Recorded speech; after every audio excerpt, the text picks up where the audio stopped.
Hey YouTube, Grunt Reviews here, and we're kind of continuing our series on Turkish shotguns. This will be our unboxing and tabletop on the American Tactical Bulldog shotgun. Guys, go down below, like, subscribe, drop a comment, share with your friends, and if you like what we're doing here at the channel, I do have a link down below in the description. Feel free to buy us a coffee, and let's get into it.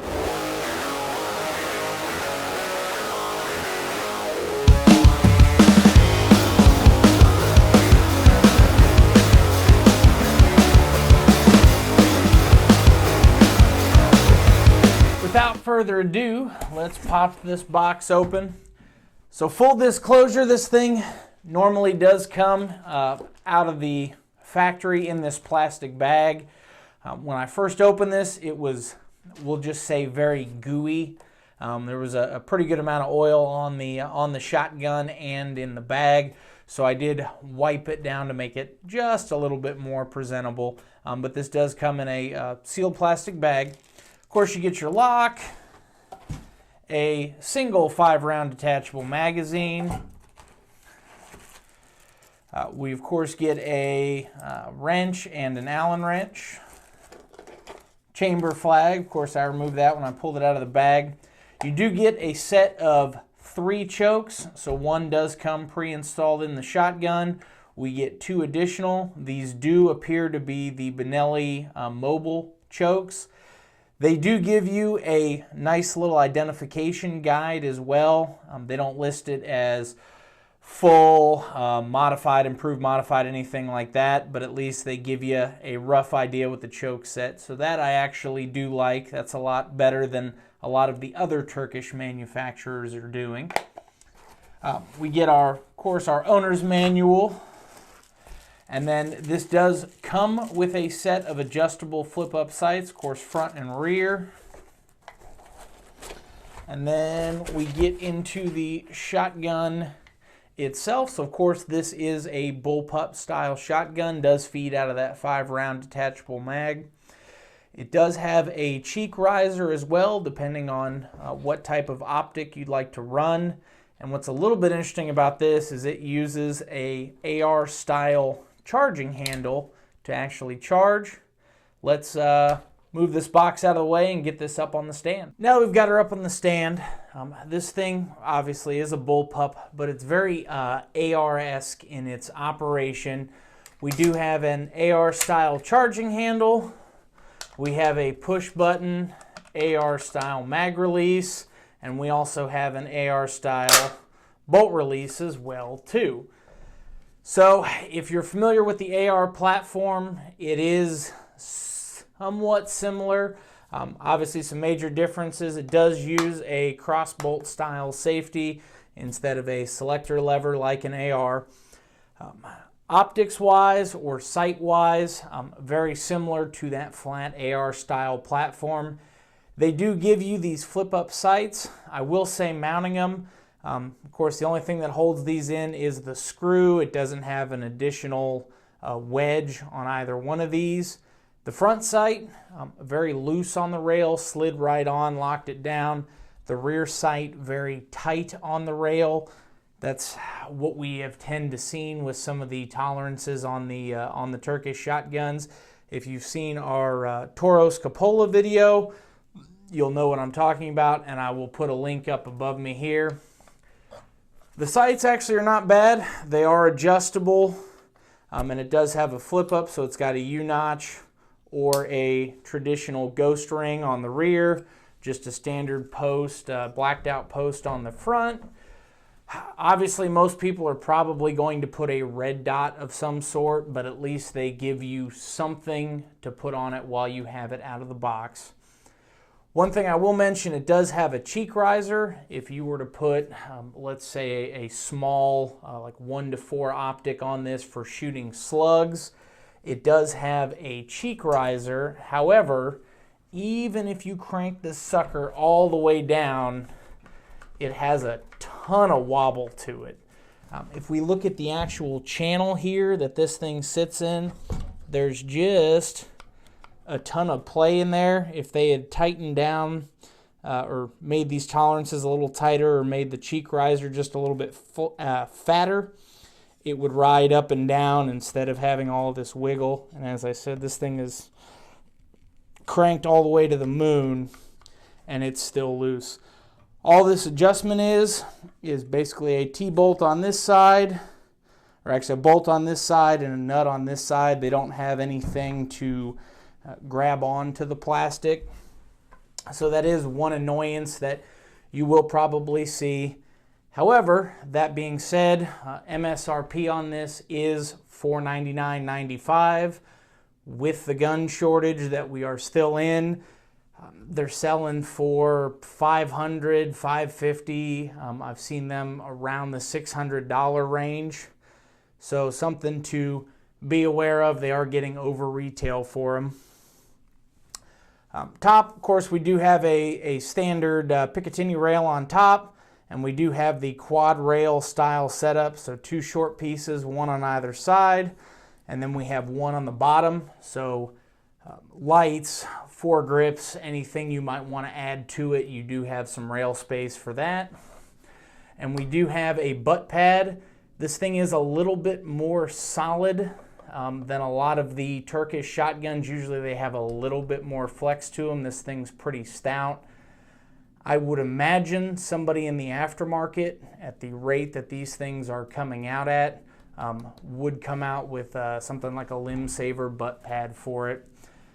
And then the last thing on the front end, of course, this does take the Benelli Mobile style chokes, and it does have kind of that fake heat shield over the barrel. The grip itself, completely solid, no bottom storage, a little bit of texturing, but not very aggressive. Overall, fit and finish, it does fit very nicely with this cheek riser all the way down. It makes it easy to see the included sights, both with the U-notch as well as the ghost ring setting on them. The downside of that bullpup AR style is if you do go to charge it and trying to keep your eyes on the sights, you do smash yourself in the nose with it, so you would have to come off of the shotgun to charge it and then get back on it. Not a huge deal, but it is a bit of a minor annoyance there. Something else that I will point out, so we do get our 1 standard mag that comes with this. Everybody always asks, can you put bigger mags in it? So this is a Panzer Arms 10-round magazine, and it fits absolutely perfect into this. So you can do anything that fits the Panzer. I believe they have a 20-round drum. They have these 10-round extended mags. They have the 5-round mags for it. Something to look out for, these mags don't really drop free on their own. You kind of have to strip them. And the reason for that is this little tang on the back is what actually activates the bolt catch. So I also have a 5-round mag. This is from a Rock Island, one of the pump action shotguns, and I will put a link to our review on that one up there. But it does fit into it as well. Locks in no problem, but it will not lock the bolt back. And the reason for that is it's missing that tang on the back. So from what I've found, all of these Turkish magazine-fed shotguns, don't quote me as gospel here, but all seem to take the same magazine no matter the manufacturer of the gun. From kind of what I've found, it seems like all of these Turkish shotguns are coming out of 1 or maybe 2 factories. There is some very slight variances in between them. But outside of that, all the function of these is just about identical to each other with a few cosmetic changes here and there. But to recap, it is nice that you can get a larger mag capacity, and they are relatively interchangeable. I believe this 10-round mag is like $34.95, so they are relatively affordable. Last thing we'll get into, as always, is the trigger. So we'll clear one more time. All right. So on the trigger, we have a little bit of take up there, kind of a spongy feel to it. We kind of hit some creep, some more creep, and then we finally get a break. We'll reset this. Bit of a long reset, but very audible. Little bit of sponginess, and then a break. Let me do that with my other hand to help you see it a little bit better. So take up, spongy, creep, break, and long kind of gritty reset, and break again. So we will charge this bad boy, and we will pull out our trusty Lyman digital trigger gauge. And let's give this a pull. All right, first break right at 7 pounds and a half an ounce.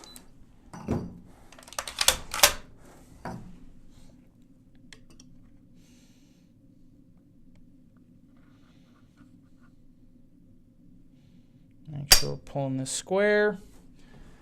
Second break, 6 pounds, 10 ounces.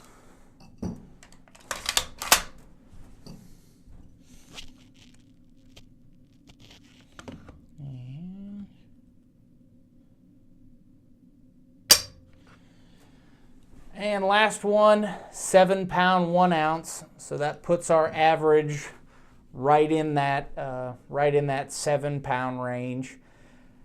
So overall, the trigger is very serviceable. It is usable. This is a $500 shotgun, and it is a bullpup. So we're not expecting something like a MDRX trigger or anything match tuned like that. It's very doable, and bullpup triggers are a little bit difficult to do. If you ever use something like a Steyr AUG or AUG, you do end up with a trigger bar inside that trigger to engage the sear in the rear of it. That adds some weight, that adds some sponginess, that adds some gritty feel to it as well. So something to consider if you're a trigger perfectionist. We are going to do our best once all this crazy polar vortex stuff passes to get this sucker out to the range and see what you'll do. Guys, if you have any questions, drop a comment down below. I do my best to answer every comment that is posted. And as always, stay safe, train hard.